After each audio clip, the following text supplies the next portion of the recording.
साताऱ्यातील संगम माहुली इथे महाराणी ताराराणी यांच्या समाधीची दुरावस्था या बाबतीमध्ये एबीपी माझाने बातमी दाखवली होती।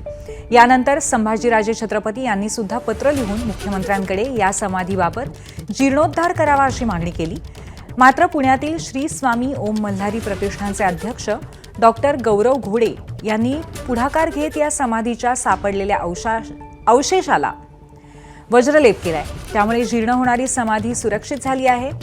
याविषयीचाच आढावा घेतलाय आमचे प्रतिनिधी वैभव पुडके यांनी। सरसेनापती हंबीरराव मोहिते यांची कन्या छत्रपती राजाराम महाराज यांची सुवेद पत्नी महाराणी ताराराणी यांची समाधी उपेक्षित होती। या समाधीची बातमी एबीपी माझाने लावली होती। आज जर पाहिलं तर अनेक संस्था या समाधीचा जीर्णोद्धार करण्यासाठी पुढे सरसावल्याचं आपल्याला पाहायला मिळत आहे।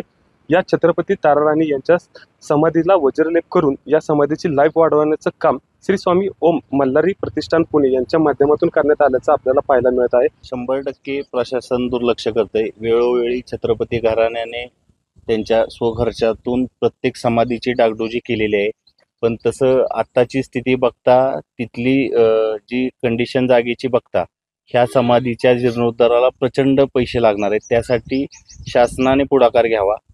छत्रपती शिवाजी महाराज होते, त्यांनी 2005 साली तिथलं रिनोव्हेशनचं काम हाती घेतलेलं। त्यात शाहू महाराजांची समाधी आणि इतर परिसराची डागडुजी ही केलेली, पण कालांतराने ती पाहण्याच्या ओघाने राहिलं नाही। पण आता प्रशासनाकडे आमची मागणी आहे की वेळोवेळी जर छत्रपतींच्या समाधीसाठी तुम्हाला विनवणी करायला लागत असेल तर ह्याच्यापेक्षा दुर्दैव मोठं कोणतं नाही महाराष्ट्रात। एकंदरीतच ग्रामस्थ आक्रमक होताना आपल्याला पाहायला मिळत आहे। त्याचबरोबर 300 वर्षापासून उपेक्षित असलेली ताराराणी छत्रपती ताराराणींची समाधीचा जीर्णोद्धार कधी होणार याकडे सर्वांचं लक्ष लागल्याचं आपल्याला पाहायला मिळत आहे। कॅमेरामॅन ओमकार सह वैभव बोडके, एबीपी माझा, सातारा। एबीपी माझा, उघडा डोळे बघा नीट।